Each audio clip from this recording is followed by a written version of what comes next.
Hello everyone, welcome to Brahmi academy. आज का हमारा टॉपिक है ब्राह्मण ग्रंथ के बारे में। इसके पहले हम भारतवर्ष, भारत में जो प्राचीन भारतीय ज्ञान परंपरा थी उसके बारे में पढ़ चुके हैं। उसके अलावा आपके उपनिषद हो चुके हैं, चारों वेद हम डिटेल में पढ़ चुके हैं। तो जो आपका यूनिट 1 है, जो नया टॉपिक ऐड हुआ है, उसमें जो जो भी आपके टॉपिक हैं वो हम कवर करते चल रहे हैं। उपनिषद के बाद आपका टॉपिक आता है ब्राह्मण ग्रंथ। तो उपनिषद भी हमने 2 लेक्चर्स में कंप्लीट किया है। कंप्लीट लेक्चर डाला हुआ है, आप एक बार जाके जरूर देखें। मैंने बहुत ही इंटरैक्टिंग तरीके से आपको सारी चीजें समझाई हैं। ठीक है, तो आज का हमारा टॉपिक है ब्राह्मण ग्रंथ। सबसे पहले तो देख लीजिए, बायलिंगुअल सीरीज चल रही है, टेस्ट सीरीज प्रीलिम्स की, जो कि आपको जिसमें 50 यूनिट वाइज टेस्ट हैं और 20 हमारे एफएलटी टेस्ट हैं। 10 फरवरी से स्टार्ट होगी, अभी स्टार्ट नहीं हुई है। 10 फरवरी से स्टार्ट होगी और आपको ब्राह्मी एकेडमी के एप्लीकेशन पर मिलेगी। एप्लीकेशन आपको प्ले स्टोर में मिल जाएगा। बायलिंगुअल रहेगी और फीस आपकी मिनिमम रखी गई है। मैंने यूनिट वाइज टेस्ट ज्यादा इसलिए रखे हैं जिससे ज्यादा से ज्यादा आप क्वेश्चन कर पाए। डेली टेस्ट रहेंगे, ठीक है। तो बस आपको प्रैक्टिस करनी है अभी बचे हुए टाइम में। उसके अलावा प्रीलिम्स का क्रैश कोर्स भी है, जिसको लगता है कि हमें बिल्कुल बचे हुए टाइम में बहुत अच्छे तरीके से, बिल्कुल अर्जुन की, जैसे अर्जुन का निशाना था ना कि बिल्कुल चिड़िया की आंख ही दिख रही है, सेम वैसे ही आपको कुछ और चीजें ना बताते हुए बस मेन जो आपके प्रीलिम्स का सिलेबस है, जो क्वेश्चन पेपर में पूछे जाते हैं क्वेश्चंस, उसको ध्यान रखते हुए आपका ये बैच बनाया गया है। जिसे भी लगता है कि हमें इसके बारे में थोड़ी बहुत जानकारी चाहिए, इंक्वायरी के लिए आप ये जो नंबर है 6261759209, इस पे कॉल करके पूछ सकते हैं। व्हाट्सएप कॉल, व्हाट्सएप नंबर, जिसमें भी आप कंफर्टेबल हैं आप पूछ सकते हैं। ठीक है, आज फिर हम स्टार्ट करते हैं ब्राह्मण ग्रंथ के बारे में। ब्राह्मण ग्रंथ सबसे पहले तो है क्या?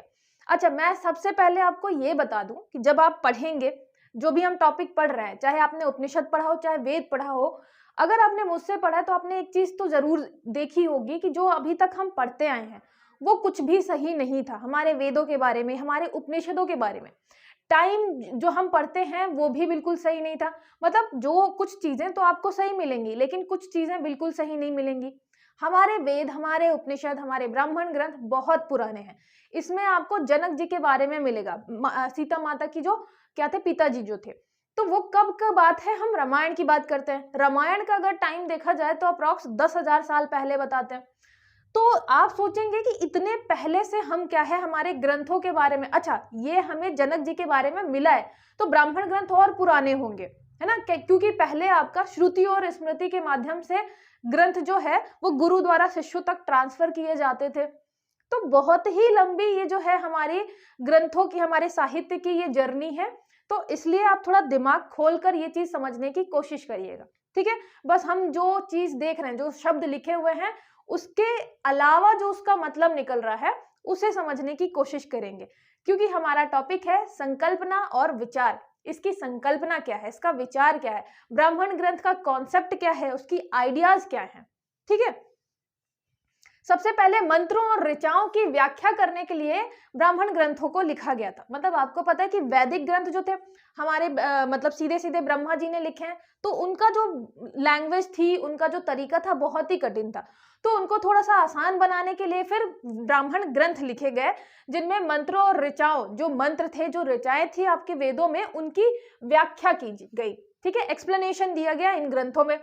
ब्राह्मण ग्रंथ में यज्ञ प्रक्रिया के ऊपर पुरोहित द्वारा की गई व्याख्याएं हैं, जो आपकी पूरी पूरी यज्ञ प्रक्रियाएं हैं। अच्छा, सबसे पहले तो यही समझ लीजिए कि यहाँ पे यज्ञ क्या मतलब है।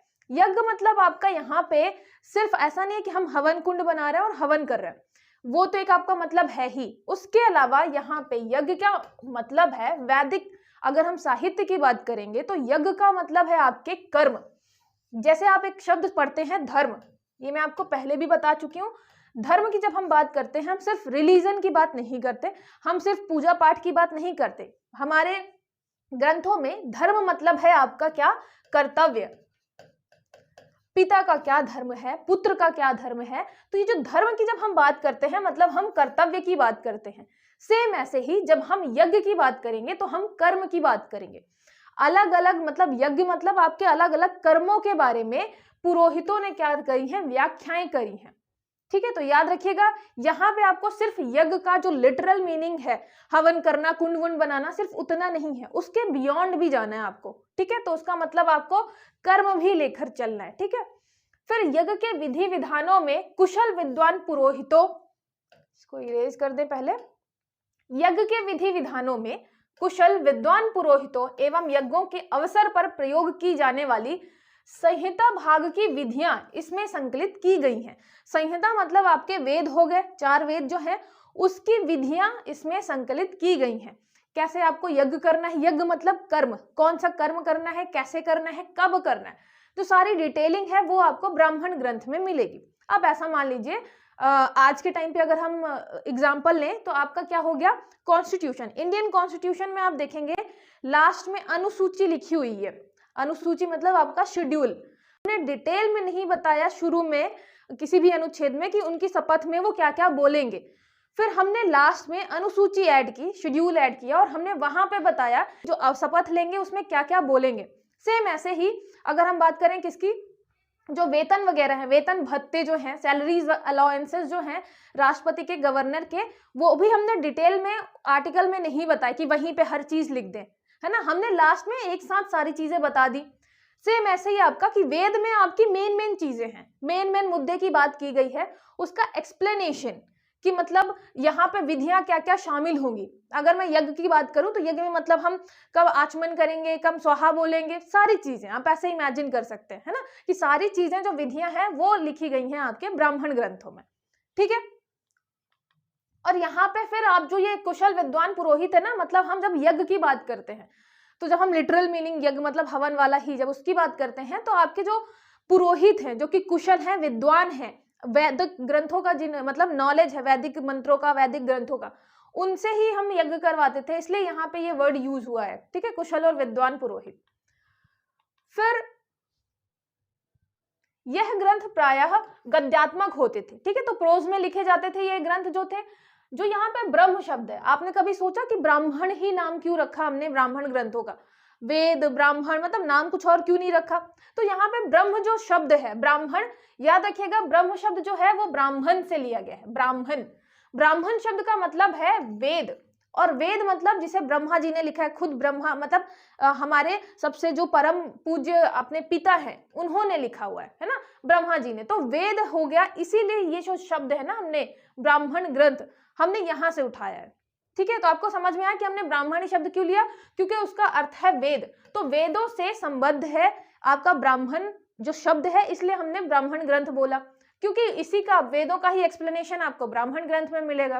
ठीक है, उसके अलावा ब्रह्म जो है उसके 2 आपको अर्थ मिलेंगे, एक तो हो गया मंत्र और दूसरा हो गया यज्ञ। मैंने आपको बताया है कि यज्ञ को आपको सीधे सीधे लिटरल मीनिंग नहीं लेनी है, इसका मतलब हो गया कर्म। तो मंत्र एवं यज्ञ दोनों की व्याख्या के कारण इसको क्या बोलते हैं, हम ब्राह्मण ग्रंथ बोलते हैं। मंत्र भी मिलेंगे आपको और यज्ञ भी मिलेंगे, मतलब कर्म, यज्ञ मतलब आपका कर्म, कर्म कैसे करना है, कब करना है, क्यों करना है, इनके बारे में। ठीक है, तो ये हो गया आपका ब्राह्मण ग्रंथ से रिलेटेड। ये प्रायः गद्यात्मक होते हैं, प्रोज में लिखे जाते हैं। अब यही जो है आपके क्वेश्चन बनेंगे। आपको पता है प्रीलिम्स में जब आप क्वेश्चन देखते हैं तो बहुत सारे स्टेटमेंट वाइज होते हैं, ये सही है कि ये सही नहीं है, 1 और 2 सही है, तीसरा सही नहीं है, तो स्टेटमेंट वाइज है, तो ये सारी चीजें जरूर याद रखिएगा, है ना। ब्राह्मण ग्रंथ में ब्रह्म शब्द का क्या मतलब है, और उसके अलावा ये गद्यात्मक है कि पद्यात्मक है या दोनों में है। तो यहाँ है कि प्रायः जो मोस्टली है वो आपके ब्राह्मण ग्रंथ गद्यात्मक है, प्रोज फॉर्म में है। ठीक है, फिर नेक्स्ट हो गया आपका संपूर्ण ब्राह्मण साहित्य जो है वो 2 भागों में डिवाइडेड है। एक तो हो गया विधि, विधि मतलब नियम, विधि हम विधि जो आपका नियम मतलब रूल्स की बात कर रहे हैं यहाँ पे। दूसरा हो गया अर्थवाद, अर्थवाद मतलब आपका प्रशंसापूर्ण व्याख्या। अब यहाँ पे क्या मतलब है, यहाँ पे आप पहले के एग्जाम्पल समझिए। यहाँ पे विधि मतलब नियम, नियम मतलब यज्ञ का विधान क्यों किया जाए, कब किया जाए, कैसे किया जाए, इसके बारे में नियम दिए हुए हैं। अब एग्जाम्पल देते हैं, यज्ञ का हमने क्या ले लिया, कर्म। ठीक है, मैंने बताया यज्ञ मतलब कर्म लेना है, कर्म करना मतलब मान लीजिए हम प्रसाद बनाने की बात कर रहे हैं, है ना। सिंपल सा एग्जाम्पल लेते हैं कि हम प्रसाद बनाने की बात कर रहे हैं। प्रसाद मतलब घर में भी, जरूरी नहीं है मंदिरों की प्रसाद की बात, घर में भी जो मम्मी आपकी खाना बना रही हैं उसकी प्रसाद की बात कर रहे हैं। तो जब प्रसाद बनाया जाएगा तो उसका विधान क्यों बनाया जाएगा, कब बनाया जाएगा, कैसे बनाया जाएगा, जो सारा नियम है, ठीक है। भगवान की पूजा करके, जैसे आपको पता है बहुत सारी मम्मियाँ, मतलब बहुत सारी जो आपकी मदर्स हैं वो फॉलो करती होंगी, स्नान करके पूरा आपका किचन जो है वो पहले ही साफ सफाई कर लेती हैं, फिर स्नान करके पूजा पाठ करके जाती हैं खाना बनाने, ठीक है, भगवान का नाम लेके, जिससे वो खाने में वो जो आपका एक इन्वायरमेंट है धर्म वाला, एक इन्वायरमेंट है भगवान वाला, वो सारी चीजें आपको खाने में मिलें, जिससे वो जो भी बना रही हैं वो उसमें स्वाद बहुत ज्यादा रहे। उसके अलावा जितने भी उनके मतलब बच्चे हैं और फैमिली है, उसको वो भोजन बहुत ज्यादा क्या करे, हेल्दी रखे। तो ये सारी चीजें होती थी। तो ये क्या है आपका कर्म, मतलब यज्ञ करने का विधान है, नियम क्या क्या होना चाहिए, प्रसाद बनाने का नियम क्या होना चाहिए, ये सारी चीजें आपके एक तो किसमें आएंगी, वो दो भाग है तो एक भाग में तो नियम दिया हुआ है, ठीक है। तो प्रसाद से आई थिंक आप समझ गए होंगे। दूसरा हो गया आपका प्रशंसापूर्ण व्याख्या, अर्थवाद से संबंधित है जो, इसमें क्या है, जैसे आपको बोलते हैं कि जब आप प्रसाद बनाते हैं, एग्जाम्पल समझिएगा इसका, प्रशंसापूर्ण व्याख्या का क्या मतलब है, इसमें जो यज्ञ निषेध वस्तुएं हैं उनकी निंदा की जाती थी। मतलब आप जो कर्म कर रहे हैं उसमें जो वैदिक आपके जितने भी नियम होते हैं उसके अगेंस्ट अगर कोई काम कर रहा है तो उसकी निंदा कर रहे हैं। अगर यज्ञ उपयोगी काम, मतलब आपके कर्म उपयोगी कोई वस्तु है, उसकी हम क्या करेंगे, प्रशंसा करेंगे। अगर हम प्रसाद बना रहे हैं तो ऐसा आप जानते ही हैं कि इसमें प्याज और लहसुन हम मना करते हैं, बोला जाता है कि आप प्याज और लहसुन प्रसाद बनाते टाइम मत यूज करिए। क्यों, आपकी ये क्या हो गया, हम निंदा करते हैं ना इन चीजों की कि आप प्रसाद में मत यूज करिए। तो क्यों, क्योंकि आपको पता है इन दोनों में तामसिक गुण सबसे ज्यादा होता है, तामसिक गुण होता है। तामसिक गुण मतलब ये तामसिक गुण किसको बढ़ावा देता है, ये बढ़ावा देता है गर्मी को, ठीक है। गर्मी मतलब आपकी हिंसात्मक प्रवृत्ति को, और मतलब ऐसा मान लीजिए कि ये जो चीजें हैं तामसिक जो आपका गुण है वो हिंसात्मक प्रवृत्ति से आपकी जुड़ी हुई है, ठीक है। इसीलिए हम क्या कहते हैं कि जब आपका प्रसाद बने तो क्या हो, प्याज और लहसुन उसमें यूज नहीं हो, हम निंदा करते हैं इस चीज की। उसके अलावा हम जो दूसरी वस्तुएं हैं जो कि आपके यज्ञ के लिए उपयोगी हैं उनकी हम प्रशंसा करते हैं। जैसे प्रसाद में हमें, और हम दही का यूज करते हैं, हम चीनी का यूज करते हैं, हम शहद का यूज करते हैं, है ना। तो ये इन सब चीजों की हम प्रशंसा करते हैं। तो आपको समझ में आया कि यहाँ पे दो जो इसके भाग हैं, एक में नियम दिया हुआ है, एक में ये बताया गया है कि जो वस्तुएं खराब है उनकी निंदा कर दी गई है कि मतलब आप यूज नहीं करें उनको, और जो वस्तुएं यूज करनी चाहिए उनकी प्रशंसा की गई है कि भाई ये चीजें अच्छी हैं, आप उनको यूज करिए, ठीक है। तो प्रसाद से आपको दोनों चीजें समझनी है कि इन दोनों का क्या मतलब है, ठीक है। फिर आता है इनका जो मूल विषय है वो धार्मिक है। आपको पता ही है कि चाहे वो वेद हो चाहे ब्राह्मण ग्रंथ हो, मूल विषय जो है धार्मिक है, लेकिन उसके अलावा आपको राजनीतिक, सामाजिक और दार्शनिक विषयों का भी उसमें वर्णन मिलेगा। जैसे कि आपको पता है उस टाइम पे जो जनपद कौन कौन से थे, है ना, कुरु कहाँ पे था, पांचाल कहाँ पे था, इन सारे जनपदों के बारे में भी उनके नाम मिलते हैं। उसके अलावा राजनीतिक, वहां पे आपको पता है अब राजसूय यज्ञ जो भी करवाएगा, मान लीजिए जनक जी जो है उन्होंने राजसूय यज्ञ करवाया, अश्वमेध यज्ञ करवाया, उसका क्या मतलब था, वो काफी प्रतापी राजा थे, और वो प्रतापी राजा थे क्यों, उन्होंने अश्वमेध यज्ञ करवाया, इससे ही पता चलता है कि उन्होंने अपना मतलब और ज्यादा एक्सपांशन करने के लिए इतने बड़े बड़े यज्ञ करवाए थे। तो ये सारी चीजें जो है वो राजनीतिक कहीं ना कहीं क्या दिखाती हैं, आपको चीजें दिखाती हैं उस टाइम की, ठीक है। इसके अतिरिक्त सृष्टि से संबद्ध पौराणिक कथाओं का वर्णन भी इसमें मिलता है। आपको जैसे मत्स्य की कथा मिलेगी कि जब हमारी पूरी पृथ्वी में पानी पानी भर गया था, तो मत्स्य वाली जो कथा है, पौराणिक कथाएं हैं जो सृष्टि से संबंधित, उनके बारे में भी मिलेगा। और वैदिक साहित्य के प्रतीकात्मक अर्थों को ब्राह्मणों में विस्तार से बताया गया है। मतलब जो छोटी छोटी चीजें वेदों में बता दी गई थी, लेकिन आपको पता है कि वेदों में वो चीजें काफी गूढ़ रूप से बताई गई थी, ऐसे हर कोई उनका मतलब नहीं समझ सकता था, तो इसलिए फिर ब्राह्मण ग्रंथों में उनको विस्तार से बताया गया, ठीक है। तो ये सारी चीजें आपको अल्टीमेटली आपको ये याद रखना है कि ब्राह्मण ग्रंथ जो है एक्सप्लेन करने के लिए लिखे गए, वेदों को एक्सप्लेन करने के लिए लिखे गए। उसके अलावा इसमें आपको मतलब समझना है कि धार्मिक, रिलीजियस भी है, पॉलिटिकल भी है, सोशल भी है, दार्शनिक है, मतलब उसमें फिलॉसफी की भी चीजें मिलेंगी, ठीक है। फिर उसके दो भाग हमने देख लिए, एक में नियम लिखा है, एक में अर्थवाद है, जो कि आपके इससे रिलेटेड है, मतलब कि यहाँ पे प्रशंसापूर्ण व्याख्या, क्या करना चाहिए क्या नहीं करना चाहिए, ठीक है। फिर यहाँ पे मत्स्य और सृष्टि की जो रचना है, ये वाली आपकी कहानी मैंने बताया ना, सृष्टि से संबंधित कहानी, तो मत्स्य द्वारा सृष्टि की रचना ये कहानी है। अच्छा, ये भी याद रखिएगा कि ये कहानी जो है, ये मैं कहानी तो आपको बता देती हूँ, जैसे आपके सबसे पहले होते थे राजा मनु। राजा मनु के बारे में इसमें बताया गया है कि राजा मनु थे, वो स्नान कर रहे थे और जल मतलब सूर्य भगवान को चढ़ाने के लिए जैसे ही ऐसे करके उन्होंने अर्घ देने को उठाया तो छोटी सी मछली मिली। तो मछली ने बोला कि मुझे बचाओ राजन, मतलब मैं यहाँ पे बहुत लिमिटेड एरिया है, पानी भी कम है, मैं यहाँ पे मर जाऊंगी, तो आप मुझे थोड़ा स्थान दे दे घर पे। तो मनु जी ने सोचा ठीक है कोई दिक्कत नहीं है, घर लेकर गया और उन्होंने छोटा सा मतलब ऐसे टब टाइप का लिया और उसमें मछली को रख दिया। नेक्स्ट डे जब देखा तो वो बिल्कुल टब के शेप का हो गया था, जो आपकी मछली थी टब के शेप की हो गई। फिर मतलब बुलाया मनु जी को कि राजा चलिए, वो मछली फिर से आपको बुला रही है। मछली फिर रोने लगी कि राजा मतलब ये जगह मुझे कम पड़ रही है और मतलब मैं सांस नहीं ले पा रही हूँ, तो आप मुझे और मतलब दूसरे स्थान में रखें। फिर उन्होंने उससे बड़ा थोड़ा सा टब मंगाया, फिर और उससे बड़ा, और ऐसा होता गया कि जो आपकी मछली रहती है वो हर एक शेप वो लेती जाती है और बड़ी होती जाती है। फिर उन्हें समझ नहीं आया कि क्या करें, तो उन्होंने फिर तालाब में छोड़ा, फिर वो तालाब के शेप की हो गई, तो तालाब का पानी भी कम पड़ने लग गया।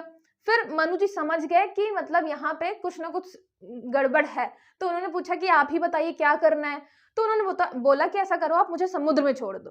तो उन्होंने समुद्र में छोड़ा। फिर धीरे धीरे उन्हें समझ में आया कि मछली ने बताया राजा मनु को कि देखो पूरी जो पृथ्वी है वो जलमग्न होने वाली है, आप क्या करो एक नाव बनाओ, आप एक नाव बनाओ और उसमें हर एक प्रजाति के कपल रखो साथ में अपने साथ, कि मतलब अगर सब डूब भी जाते हैं तो फिर उन जो कपल हमारे साथ रहेंगे, पति पत्नी रहेंगे, उनसे हम क्या करेंगे फिर से नई दुनिया बसा सकेंगे। तो नाव बनाओ और उसमें क्या रखो, हर प्रजाति के कपल रखो, और मैं मतलब मत्स्य जो थी आपकी मछली थी वो बताती है राजा मनु को कि मैं तुम्हें गाइड करूंगी कि जब जलमग्न हो जाएगी पृथ्वी, बहुत ज्यादा लहरें आएंगी, तो कैसे तुम्हें बचना है, ठीक है, सरवाइव कैसे करना है। तो ये सारी चीजें जो है वो कहाँ पे लिखी हैं, आपके ब्राह्मण ग्रंथों में आपको मिलेंगी, ठीक है।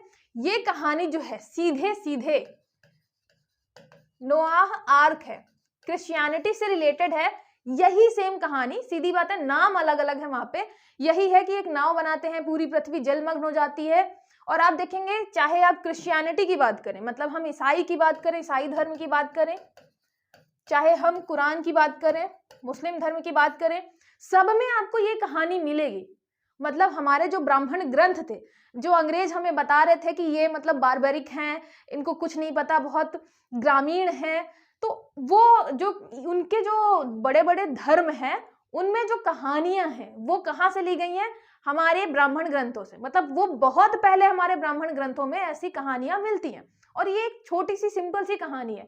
ऐसे आपको बहुत सारी चीजें मिलेंगी, ठीक है। तो आप कहीं ना कहीं अगर मतलब ऐसे इमेजिन करना चाहें या सोचना चाहें उस लेवल तक, तो सोच सकते हैं कि जो आपको बाद में जितने भी धर्म आए वो कहीं ना कहीं हमारे धर्म से ही, हमारे जो धार्मिक ग्रंथ थे उनसे ही बनाए गए हैं, उन्हीं के थॉट्स से फिर उपजे हैं। जैसे आपको पता है बौद्ध और जैन बाद में आते हैं, सेम ऐसे ही, ठीक है। तो आपको बहुत सारी कहानियां मैच करती हुई मिलेंगी। और जब हम बात कर रहे हैं, अच्छा मैं ये क्यों बोल रही हूँ कि ब्राह्मण ग्रंथ पहले आया या हमारा जो लिटरेचर है, साहित्य है, वो पहले आया, हमने लिखा नहीं था, क्योंकि हम श्रुति और जो आपका स्मृति है, गुरुओं द्वारा बोलना, शिष्य द्वारा याद करना, उस पे बहुत लंबे टाइम तक उस पे चल रहे थे, है ना। और ये जो है आपके इन्होंने फिर लिखना चालू कर दिया था, इसलिए हमारे पास बहुत लेट लिखे गए। लेकिन आपको भी पता है कि जो इसमें आपको कहानियां मिलती हैं वो आज से 10-10 हजार साल पुरानी है। तो सीधी बात है, तब तो ये बिल्कुल नामो निशान भी नहीं था, ये तो पत्थर ही तोड़ रहे थे उस टाइम पे, है ना, शिकार कर रहे थे। तो इसलिए जो अपना ग्रंथ है, जो अपना सनातन धर्म है, वो बहुत पुराना है, ठीक है। फिर बात करते हैं वेदों के आधार पर ब्राह्मण ग्रंथों का विभाजन। इसमें आपको कहीं कहीं पे 12 से 13 ब्राह्मण ग्रंथ मिलेंगे। आपने कभी भी नोटिस किया, आपको एग्जैक्टली कभी भी नंबर नहीं मिलता है ब्राह्मण ग्रंथों का। उपनिषदों का 108 मिलता है, लेकिन ब्राह्मण ग्रंथों का नहीं मिलता। क्यों? क्योंकि इसमें मतभेद है। कोई कोई बोलेगा कि टोटल 14 है, कोई कोई 12 से 13 बताएगा, ठीक है। तो ये जो नंबर है, कुल संख्या जो है ब्राह्मण ग्रंथों की वो प्रॉपर हमें मिलती नहीं है। तो यहाँ पे फिर हमें जो मिलता नहीं है उसके बारे में ज्यादा सोचना नहीं है, जो मिलता है उसको पढ़ लेते हैं। यहाँ पे आपको ये जरूर याद रखना है कि कौन सा ब्राह्मण ग्रंथ किस वेद से संबंधित है। सिंपल से, क्योंकि क्वेश्चन अगर सिंपल बनाने होंगे तो सबसे पहले तो यही पूछेंगे, ऋग्वेद से कौन सा ब्राह्मण ग्रंथ संबंधित है, तो ऐतरेय हो गया और कौशितकी हो गया। ये तो आप बहुत बार याद कर चुके हैं। जो आपका ऋषि है, ऋषि नाम का जो लड़का है उसके दो फ्रेंड है, एक है आपका ऐतरेय और दूसरा है आपका कौशिक। ठीक है, तो ऐतरेय और कौशितकी दो ब्राह्मण ग्रंथ हो गए। फिर यजुर्वेद में आपको पता है कि इसके दो ब्रांचेस हैं, एक शुक्ला जी की है, एक कृष्ण भगवान की है। शुक्ल यजुर्वेद जो है वो हो गया आपका शतपथ ब्राह्मण से संबंधित। ठीक है, तो शुक्ला जी और शतपथ, शुक्ला जी को 100 रुपए मतलब मिला, या शुक्ला जी जो है 100 रुपए दान में लेते हैं, आप ऐसे इमेजिन कर सकते हैं। तो ये हो गया आपका शतपथ 100 रुपए, या शतपथ मतलब 100 किलोमीटर, पथ से हो गया आपका रास्ता जो है ना, पथ वो वाला। तो शतपथ 100 पथ जो है वो किसने कवर किए, शुक्ला जी ने कवर किए। कृष्णा जो है 33 का मैं बताती हूँ कि आप 33 बना सकते हैं। तो कृष्णा जी की जो गोपियां थी वो 33 थी, वैसे तो थी बहुत सारी लेकिन आप 33 मान के चलिए कि 33 जो थी कृष्ण जी की गोपियां थी। ठीक है, सामवेद से आपको मिलेगा, एक तो मिलेगा तांड्य, एक मिलेगा षड्विश, एक मिलेगा जैमिनीय। तो याद रखिएगा ये जो आपका तांड्य है ये पंचविश भी है, और ये षड्विश तो आपको एक तो मिलेगा पंच, है ना, पंच मारने वाला पंच, एक मिलेगा षड मतलब इसमें 5 नंबर भी है, इसमें 6 नंबर भी है, और फिर एक आपका जैमिनी है। जैमिनी गाना अच्छा गाती है क्योंकि सामवेद से संबंधित है, तो जैमिनी 5-6 बार उससे आप लगातार गाना गवाओ, वो बहुत अच्छा गा लेगी। तो 5 और 6 मतलब पंचविश और षड्विश सब किससे रिलेटेड है, आपके सामवेद से रिलेटेड है। ठीक है, ये जैमिनी जो है उसका 5वां और 6वां जो स्वर है वो बहुत अच्छा लगता है 7 स्वरों में। ठीक है, फिर अथर्ववेद, याद रखिएगा अथर्ववेद का आपको इकलौता ब्राह्मण ग्रंथ मिलेगा गोपथ। ठीक है, आपको जो उपनिषद हैं वो कौन कौन से मिलेंगे, एक तो हो गया आपका मांडुक्य, उसके अलावा मुंडक, उसके अलावा प्रश्न उपनिषद। तो आपको उपनिषद अथर्ववेद के मिल जाएंगे बहुत सारे, लेकिन ब्राह्मण ग्रंथ जो है हमें एक ही मिलता है आज के टाइम पे, गोपथ। ठीक है, तो मैंने बताया था जो अपना अथर्व है वो गाय को बहुत मानता है, गोपथ ब्राह्मण हो गया। ठीक है, ये जरूर याद रखिएगा, ये इंपॉर्टेंट है।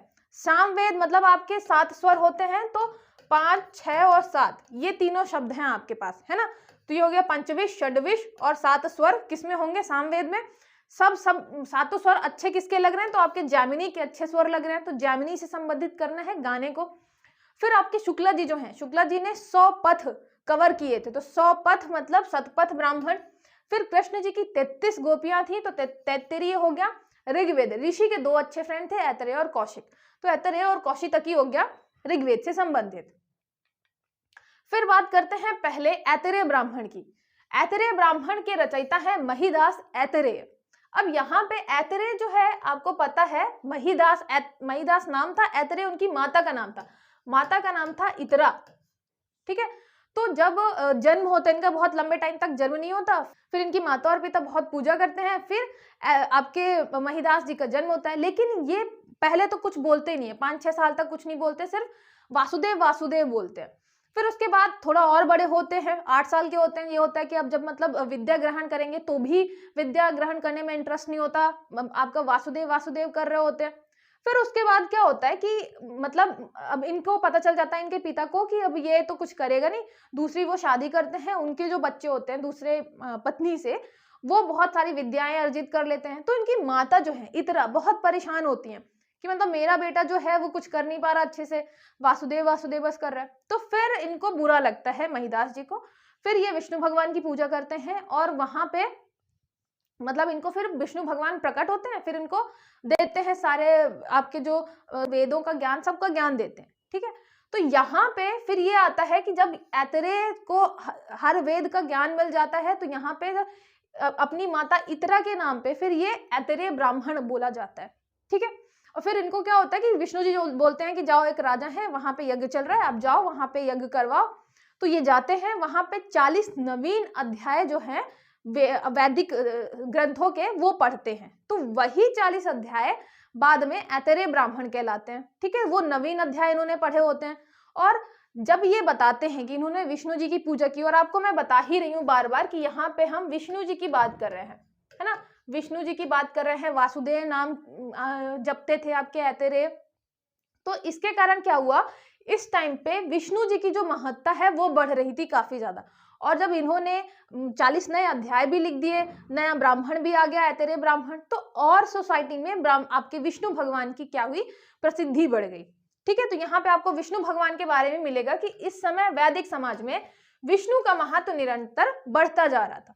ठीक है, फिर सोम यज्ञ, मतलब ये आपका सोम यज्ञ हो गया, अग्निहोत्र यज्ञ, राजसूय यज्ञ, राज्याभिषेक यज्ञ। राज्याभिषेक कैसे करना है, दो तरीके है ना, नियम भी थे, उसके अलावा फिर जो चीजें होनी चाहिए उनकी प्रशंसा थी, जो चीजें नहीं होनी चाहिए उनकी निंदा थी। तो सेम ऐसे ही राज्याभिषेक कैसे होना चाहिए, नियम कानून सारी चीजें बताई गई थी, राजसूय यज्ञ के बारे में बताया गया था। और यहाँ पे आप देखिए एक राजा का क्या कर्तव्य होता है, चाणक्य ने भी बाद में यही चीज बताई है कि पूरे पृथ्वी पे मतलब राजा को क्या करना है, अपना राज्य विस्तार करना है, ये राजा का धर्म होता है। तो राजसूय यज्ञ का क्या मतलब था, एक्सपांशन के लिए हम क्या करते थे, यज्ञ करते थे। तो यज्ञ मतलब ऐसा नहीं कि सिर्फ हवन कर रहे हैं हम, साथ ही साथ राजनीतिक दृष्टि से आप देखेंगे तो एक राजा अपने राज्य का क्या कर रहा है, विस्तार भी कर रहा है, जिससे धर्म की स्थापना कर पाए। तो मतलब यहाँ पे आपका जो ये यज्ञ है वो किससे रिलेटेड है, कर्म से भी रिलेटेड है, राजा के कर्म से रिलेटेड था। ठीक है, राज्याभिषेक कैसे क्या होना चाहिए, ये भी आपका कर्म से रिलेटेड है राजा के। समुद्र इत्यादि का भी वर्णन आपको किस में मिलेगा, ऐतरेय ब्राह्मण में मिलेगा। ठीक है, उसके अलावा अंतिम भाग में पुरोहित की विशेष महत्व बताया गया है। पुरोहित जो है वो आपका यज्ञ करवाएगा। अब यज्ञ यहाँ पे हम हवन कुंड की भी बात कर सकते हैं, इसके अलावा यज्ञ मतलब कर्मों के बारे में पुरोहित ही बताएगा कि आपको कैसे कर्म करने हैं, नियम क्या होने चाहिए।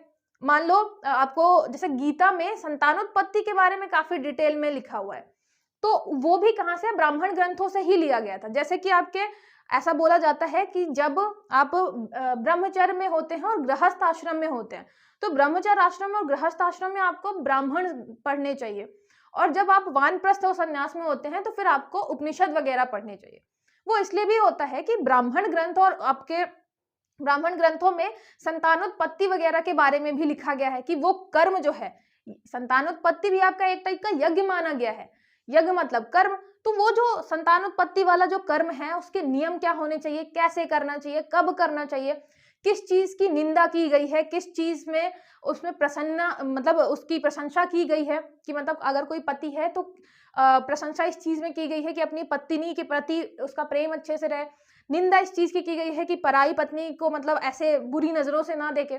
सेम ऐसे ही आपको हर एक चीज के लिए यही लॉजिक लगाना है ना, कि कैसे मतलब पुरोहित जो है वो सारी चीजें बताता था। आपको ब्राह्मण ग्रंथों में यज्ञ के बारे में डिटेल में मिलेगा, मतलब कर्मों के बारे में डिटेल में मिलेगा, कौन सी चीज कब करनी चाहिए, कैसी करनी चाहिए।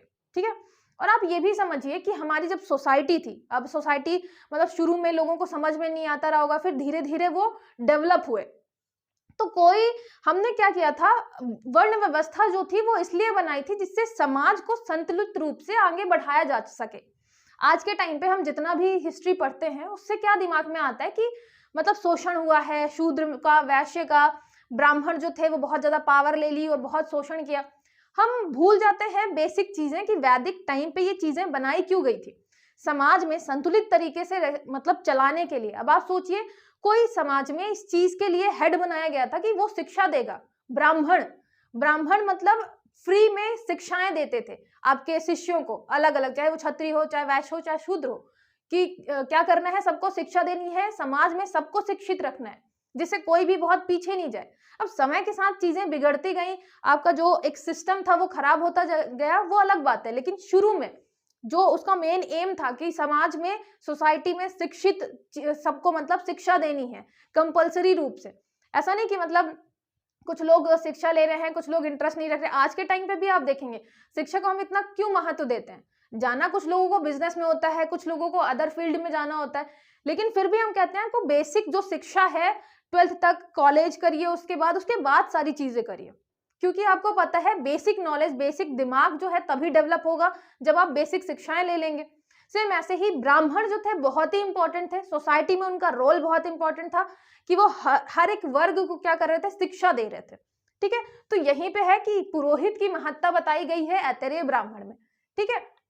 शंखायन ब्राह्मण जो है, शंखायन ब्राह्मण का दूसरा नाम आपको मिलेगा कौशितकी ब्राह्मण। अभी हमने देखा ऐतरेय और कौशिक दो फ्रेंड है ऋषि के, तो याद रखिएगा जो ये आपके कौशिक है, कौशिक को शंख बजाना बहुत पसंद है, शंखायन, ठीक है, तो शंख बजाना बहुत पसंद है। इसी ब्राह्मण के अनुशीलन से पता चला कि उदीच्यों का ज्ञान, ठीक है, यहाँ पे आपका प्रशंसनीय है, तो यहीं से पता चलता है कि जो आपके उदीच्य है, उदीच्य का जो अगर लिटरल मीनिंग देखें तो इसका मतलब है जो उत्तर में रहने वाले, उत्तर जो आपके दिशा है, उत्तर दिशा में रहने वाले जो है, दिशा में रहने वाले ज्ञानी, ठीक है। लेकिन ये नहीं समझना है आपको कि इसका मतलब ये है कि उत्तर दिशा वाले ज्ञानी होते थे, दक्षिण वाले नहीं होते थे। उत्तर दिशा में रहने वाले ज्ञानी मतलब आपका हम हिमालय से समझ रहे हैं, क्योंकि आपको पता है कि जो बहुत ज्यादा विद्वान और ऋषि मुनि होते थे वो हिमालय में ही रहते थे, इसलिए हम बात करते हैं किसका, उदीच्यों का। उत्तर दिशा में रहने वाले जो आपके होते थे ज्ञानी, ऋषि मुनि, हिमालय के पास जो रहते थे, उनका ज्ञान जो है अधिक प्रशंसनीय माना जाता था, क्योंकि वो बहुत ज्यादा क्या करते थे, तप करते थे। तप मतलब वही कि बिल्कुल ध्यान लगाना, मेडिटेट करना और ब्रह्म की प्राप्ति के लिए लगे रहते थे। तो लोग जो है वो भिन्न भिन्न स्थानों से भाषा सीखने के लिए उदीच्यों के पास जाते थे, उनके बारे में जानने के लिए, उनसे मतलब ज्ञान लेने के लिए क्या जाते थे, उनके उदीच्यों के पास जाते थे, ठीक है। फिर रुद्र जो है वो सबसे श्रेष्ठ तथा ज्येष्ठ देवता माने जाते थे। अब देखिए आप पढ़ते हैं वैदिक टाइम में हमारे इंद्र, अग्नि, वरुण, ये सारे देवता जो थे वो प्रमुख देवता थे।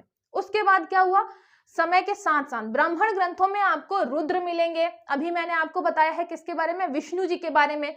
यहाँ पे लिखा ही है कि अग्नि को निम्न कोटि तथा विष्णु को उच्च कोटि का देवता माने जाने लगा। अब आप इसको एक तरीके से ऐसे भी देख सकते हैं कि शुरू में जब वैदिक टाइम पे हम मतलब ह्यूमन का इतना डेवलपमेंट नहीं हुआ था, इतना विचारों का डेवलपमेंट नहीं हुआ था, तो उन्होंने क्या किया, जो प्रकृति में चीजें दिख रही थी उन्हीं को सर्वोच्च माना कि भाई सबसे जो हाईएस्ट पावर है वो यही है। जैसे मान लीजिए अग्नि, अब आग को कैसे कंट्रोल करना है ये सारी चीजें नहीं पता थी, तो वो अग्नि को ही सर्वोच्च मानते थे। लेकिन समय के साथ जैसे ह्यूमन डेवलप हुआ, जैसे ही उसे चीजें पता चली, उसका माइंड और डेवलप हुआ, उसके सोचने समझने की शक्ति और बढ़ी, तो फिर उसने देखा कि यार अग्नि को तो हम क्या कर सकते हैं, कंट्रोल कर सकते हैं, कंट्रोल कर सकते हैं, तो ये मेन गॉड नहीं होगा, ये मेन भगवान नहीं होंगे, ये थोड़ा सा उसके नीचे जो आपका निम्न कोटि लिखा है ना, निम्न कोटि वाले भगवान होंगे, इसके ऊपर भी कोई भगवान होगा। क्योंकि हम बोल कैसे पा रहे हैं, हम ये काम कैसे कर पा रहे हैं, सृष्टि की रचना किसने की है, तो ये जो हम जिसे कंट्रोल कर पा रहे हैं ये तो होंगे नहीं, इसके ऊपर भी कोई ऐसा होगा भगवान, ऐसा कोई ईश्वर होगा जो इन सारी चीजों को कंट्रोल कर रहा होगा। तब यहाँ पे फिर नए आते हैं कॉन्सेप्ट, जैसे विष्णु जी के बारे में आता है, रुद्र भगवान के बारे में आता है, रुद्र मतलब आपके शंकर जी, तो रुद्र भगवान के बारे में आता है कि भाई जो एक और बिल्कुल परम शक्ति है, ये आपके अग्नि हो गया, आपके मतलब इंद्र हो गया, इन सबसे ऊपर ये सारी चीजें हैं, ठीक है। तो एक तो ये कॉन्सेप्ट है कि जब हम ना मतलब विचार, हमारी सोचने की क्षमता बढ़ी तब ये भगवान आए। अब ये भी सोच सकते हैं कि समय के साथ जो है उनका जो आपके पहले थे, अग्नि हो गया, इंद्र हो गया, इनका जो है इंपॉर्टेंस कम होने लग गया, ठीक है। आप हिस्ट्री में पढ़ते ही हैं, तो वो उससे भी रिलेट कर सकते हैं या इससे भी रिलेट कर सकते हैं कि जब हमने अग्नि को कंट्रोल करना सीख लिया तो हमने सोचा कि यार ये सबसे ऊंचे वाले भगवान तो होंगे नहीं, इससे भी ऊंचा कोई भगवान होगा, तो नए भगवान आ गए, ठीक है। विष्णु और रुद्र जी जो हैं वो श्रेष्ठ भगवान हो गए। फिर ये जो है ये भी सरल गद्य के रूप में लिखा है, यहाँ पे मानवीय आचार के नियम और निर्देश दिए गए हैं। तो शंखायन जो है, जिसको हम कौशितकी ब्राह्मण भी कहते हैं, ये है आपका सरल गद्य में लिखा गया है, इसमें आचार व्यवहार के क्या है, नियम दिए गए, ठीक है। अब मैं ज्यादा डिटेल में नहीं जाऊंगी, एक लेक्चर में आपको मैं थोड़ी थोड़ी करके पढ़ाऊंगी, समझा के, जिससे आप परेशान नहीं हो कि इतनी डिटेलिंग घुस नहीं रही दिमाग में, है ना। ब्राह्मण ग्रंथों में मतलब मैं इसलिए भी इतनी डिटेलिंग आपको बता रही हूँ हर एक चीज में, चाहे वो उपनिषद हो चाहे ब्राह्मण हो, जिससे आप लिटरल मीनिंग के साथ साथ जो उसमें शब्द लिखा है ना, जैसे यज्ञ लिखा है, जैसे धर्म लिखा है, वेद लिखा है, तो लिटरल मीनिंग के साथ साथ उसके पीछे का कॉन्सेप्ट भी समझे। क्योंकि आपको पता है पीएससी में आप हमेशा क्या देखेंगे प्रीलिम्स में कि कभी सीधे सीधे क्वेश्चन नहीं पूछता है, स्टेटमेंट वाइज क्वेश्चन है, तो आपको बेसिक अगर पता होगा तो आप एलिमिनेट आसानी से कर पाएंगे, ठीक है। मनुष्यों में पशु भाग तथा मांस भक्षण के प्रति अरुचि उत्पन्न होने लगी। इसका यहाँ पे ये मतलब है कि हम कृषि अच्छे से करने लग गए। कृषि में क्या हुआ, डेवलपमेंट हुआ। अब जब कृषि में डेवलपमेंट होगा तभी होगा ना कि अब हम मांस भक्षण के प्रति अरुचि उत्पन्न करने लग जाएंगे। और ये कब होगा, अगर आप उत्तर वैदिक से रिलेट करेंगे इसको, तो ये होगा कि लोहे की खोज हो गई, हमने हलों में वगैरह में लोहे का यूज करना चालू किया, तो कृषि का डेवलपमेंट हो गया। लेकिन आपको भी पता है हम आज से बहुत सालों पहले की बात कर रहे हैं, उस टाइम पे कृषि का डेवलपमेंट होने लग गया, तो हम जो है पशु और मांस भक्षण से दूर जाने लग गए। फिर गोत्र का जनता पर अत्यधिक प्रभाव था, है ना, गोत्र जो है बहुत ज्यादा डेवलपमेंट होने लग गया, इस सेम गोत्र में समगोत्री विवाह नहीं होने थे, तो ये सारी चीजें भी डेवलप हो गई। फिर एक है आपका सकुरी छंद, ऐतिहासिक निरुक्ति मिलती है। ये सकुरी छंद जो है, जब आप छंद पढ़ते हैं तो आपको पता है वहां पे एक एक मात्रा का बहुत फर्क पड़ता है, एक भी मात्रा ऊपर नीचे हुई कि वो छंद की परिभाषा बदल जाती है, दूसरा छंद हो जाता है।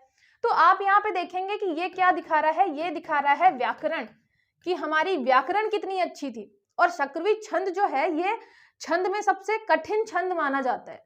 तो हम देखेंगे कि व्याकरण और हमारे जो उस टाइम पे ब्राह्मण थे उनकी पकड़ कितनी अच्छी हो गई थी इन सारी चीजों पे, ठीक है। तो जब भी आप इन सारी चीजों को पढ़ें, ब्राह्मण ग्रंथ हो चाहे उपनिषद हो, उनका आप बेसिक कॉन्सेप्ट समझें, साथ ही साथ ये भी जरूर देखें कि कौन सा ब्राह्मण ग्रंथ किससे संबंधित है, किसमें किस चीज का वर्णन है, ठीक है। चल अब हम स्टार्ट कर रहे हैं शतपथ ब्राह्मण। मैंने आपको ये भी बता दिया था कि आपको जो बेसिक चीजें हैं कि जैसे किस वेद से कौन सा ब्राह्मण ग्रंथ संबंधित है वो तो याद ही करना पड़ेगा, है ना। बहुत सारी चीजें याद करते हैं हम, ये भी जरूर याद करिए क्योंकि वहां से क्वेश्चन बन सकते हैं। तो आपका सबसे पहले तो यह है कि शतपथ ब्राह्मण है किससे संबंधित, तो शुरू में ही लिखा हुआ है ये शुक्ल यजुर्वेद की शाखा से संबंधित है। अच्छा, शुक्ल यजुर्वेद में भी आपने फिर अलग अलग पढ़ा है, एक माध्य दिन पढ़ा है, एक कण्व पढ़ा है, याद होगा अगर आपको तो। एक माध्य दिन था, एक कान्व था, दो शाखाएं थी। तो शुक्ल यजुर्वेद की इन दोनों शाखाओं में ब्राह्मण ग्रंथों का नाम जो है वो शतपथ ही है। मतलब ऐसा है, मैंने आपको बताया है कि वेद मतलब वेद का थोड़ा सा एक्सप्लेनेशन जो है वो एक्सप्लेनेशन आपको ब्राह्मण ग्रंथों में मिलेगा। और मैंने ये भी बताया कि वेद आपके बहुत कठिन भाषा में लिखे गए थे, तो ब्राह्मण उसका एक्सप्लेनेशन था। लेकिन ऐसा नहीं था कि ब्राह्मण बहुत आसान भाषा में लिखे गए थे, वो भी मतलब कंपैरेटिवली वेदों से थोड़ा सरल थे क्योंकि कॉम्प्रिहेंसिव वे में लिखे गए थे, लेकिन वो भी काफी कठिन थे, ठीक है। तो ये भी याद रखिएगा कि ब्राह्मण ग्रंथ भी आपके डिटेल बताते हैं किसके बारे में, वेदों के बारे में। तो शतपथ ब्राह्मण, शतपथ का वैसे मैंने बताया था ना कि आप 100 पथ भी कर सकते हैं रिलेट। हमारे जो शुक्ला जी हैं वो 100 किलोमीटर का पथ जो है वो कवर करते हैं, ठीक है। ऐसा कुछ करके मैंने रिलेट किया था शतपथ से, याद होगा अगर आपको तो इसमें दो शाखाएं थी शुक्ल यजुर्वेद की, एक माध्य दिन था और एक आपका कान्व था। इन दोनों शाखाओं के जो ब्राह्मण ग्रंथ है दोनों का नाम शतपथ ब्राह्मण है। बस क्या मिलेगा आपको, दोनों शाखाओं के शतपथ ब्राह्मण अलग अलग हैं, इनमें अध्यायों की जो योजना है, पहले कौन सा अध्याय मतलब जो आपका क्रम है वो थोड़ा अलग अलग है, ठीक है। तो ये लेकिन आपका जो नाम है, अगर आपसे पूछा जाए कि माध्य दिन जो है शुक्ल यजुर्वेद की माध्य दिन शाखा का, मतलब मैं बहुत डिटेलिंग की बात कर रही हूँ, तो आप मान लीजिए कि ऐसा बहुत डिटेलिंग क्वेश्चन आ गया तो आप कैसे डील करेंगे। माध्य दिन शाखा, शुक्ल यजुर्वेद की माध्य दिन शाखा का ब्राह्मण ग्रंथ कौन है, तो यह है आपका शतपथ ब्राह्मण, ठीक है। तो अल्टीमेटली दिमाग में आपको यही बैठा के रखना है कि आपका शुक्ल यजुर्वेद से संबंधित चाहे हम किसी भी शाखा की बात करें, शतपथ ब्राह्मण ही नाम है ब्राह्मण ग्रंथ का, ठीक है। फिर वैदिक साहित्य में ऋग्वेद के बाद शतपथ ब्राह्मण का स्थान है। मतलब अगर हम टाइम मिरर की बात करें तो शतपथ ब्राह्मण आपका बहुत पुराना है, शतपथ ब्राह्मण सबसे पुराना है, ठीक है। तो ऋग्वेद के बाद अगर हम मानते हैं वैदिक साहित्य में तो शतपथ ब्राह्मण मानते हैं कि वो इतना पुराना है। फिर इसमें आपको गांधार, शल्य, कैकेय, कुरु, पांचाल, कौशल आदि राजाओं का नाम मिलेगा वहां पे। ये अब आप देख ही रहे हैं कि जो ये गांधार नरेश थे, आपकी गांधारी जी थी महाभारत में, उसके अलावा कैकेय जी की बात करते हैं, कैकेय, उसके अलावा पांचाल जो आपकी द्रौपदी थी, पांचाल राजकुमारी। तो ये सारी चीजें आपको किससे, रामायण और महाभारत के टाइम से मिलेंगे और वो लगभग आपके 10,000 साल पुराने हैं। तो आप पता ही लगा सकते हैं, मतलब इनडायरेक्टली भी आपको समझ में आएगा कि जो हमें बताया जाता है ब्राह्मण ग्रंथ 1000 से लेके 600 ईसा पूर्व जो आपका बिफोर क्राइस्ट है तब लिखे गए हैं, तो वो बिल्कुल सही नहीं है। वो बाद में बहुत ज्यादा संकलित किए लोगों ने, ये हमारे पास बहुत टाइम से चला आ रहा था, ठीक है।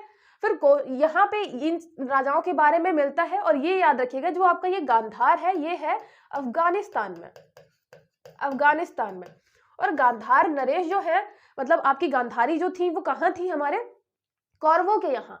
तो आप समझ रहे हैं कि इतना ज्यादा हमारे यहाँ रिश्ते चल रहे थे। मतलब जब हम बात करते हैं अखंड भारत की, तो हम अफगानिस्तान इसीलिए लेते हैं क्योंकि उतना लंबा चल रहा था रिलेशन, उतने लंबे कॉन्टैक्ट थे। भारत जो आपका अखंड भारत है वो सब कवर कर रहा था, पूरा एरिया है ना, अफगानिस्तान, पाकिस्तान। तो याद रखिएगा, यहां से भी आपको ये चीज समझ में आ जाएगी कि हम अखंड भारत में अफगानिस्तान को क्यों शामिल करते हैं। ठीक है, हमारे उनसे वैवाहिक रिलेशन थे, मतलब वहां तक पहुंचा हुआ था। हम आज से 10,000 साल पहले की बात कर रहे हैं कि हमारे रिलेशन थे अफगानिस्तान से। ठीक है, फिर इसके जो रचयिता है वो याज्ञवल्क्य जी हैं। याद रखिएगा, आपने उपनिषद पढ़ा है, कौन सा उपनिषद? बृहदारण्यक उपनिषद, जहां पे याज्ञवल्क्य जी के बारे में बहुत सारे आपको संवाद मिले हैं, है ना। याज्ञवल्क्य जी का गार्गी के साथ संवाद, उसके अलावा जनक जी के साथ संवाद, मैत्रेयी के साथ संवाद, तो आपने ये उपनिषद में ऑलरेडी पढ़ा है। अच्छा, यहाँ पे क्या होता था, ब्राह्मण ग्रंथों में छोटी चीजें उसमें बताई जाती थी कि मान लीजिए याज्ञवल्क्य जी के बारे में कुछ बताया गया है, फिर उसका जो डिटेल्ड होता था, मतलब एक्सप्लेनेशन पूरा, और उसको फिलॉसफी से रिलेट करके कहाँ पे लिख देते थे? उपनिषद में लिख देते थे। मतलब उसका जो रेफरेंस है हम ब्राह्मण ग्रंथ से ही उठाते थे। ऐसा बिल्कुल नहीं था कि उपनिषद जो थे बिल्कुल अलग थे, ब्राह्मण ग्रंथ से कहीं रिलेशन नहीं था, ऐसा बिल्कुल नहीं था। ठीक है, तो ये याद रखिएगा कि ब्राह्मण ग्रंथ की ही बातों को थोड़ा फिलॉसफी से रिलेट करके और डिटेल्ड वे में, क्योंकि मैंने आपको बताया है कि उपनिषद क्या था, जो आपका शिक्षा थी, जो ज्ञान थी, ब्राह्मण ग्रंथ आपके बहुत ज्यादा कठिन थे, तो प्रश्न उत्तर के माध्यम से, उपनिषद के माध्यम से जनता तक, जन जन तक पहुंचाने का काम किया जा रहा था। ठीक है, तो ये सब चीजें आपको रिलेट करनी है, जो मैं आपको पहले बता चुकी हूँ। अभी जो हम पढ़ रहे हैं सारी चीजें आपको रिलेट करते चलनी है। हमें जो इसका विचार है ना, ब्राह्मण ग्रंथ उपनिषद, उसको समझना है डिटेल में। ठीक है, ये मत सोचिए कि आपको इतनी सारी चीजें याद करनी है, एक दो बार आप पढ़ेंगे तो आराम से ये भी याद हो जाएगा। फिर हो गया आपका शतपथ ब्राह्मण, ऋग्वेद के बाद वैदिक साहित्य का सबसे बड़ा ग्रंथ है। दूसरे नंबर पे आता है ना, वैदिक ऋग्वेद के बाद शतपथ ब्राह्मण का नंबर आता है। तो किसमें आता है? क्योंकि ये सबसे बड़ा ग्रंथ है, लगभग 100 अध्याय होने के कारण इसको शतपथ बोलते हैं। ठीक है, तो 100 पथ मैंने बताया था, शुक्ला जी हमारे 100 किलोमीटर का पथ जो है कवर कर रहे हैं, और इसमें 100 अध्याय है, इसीलिए क्या बोल रहे हैं, इसको शतपथ बोल रहे हैं।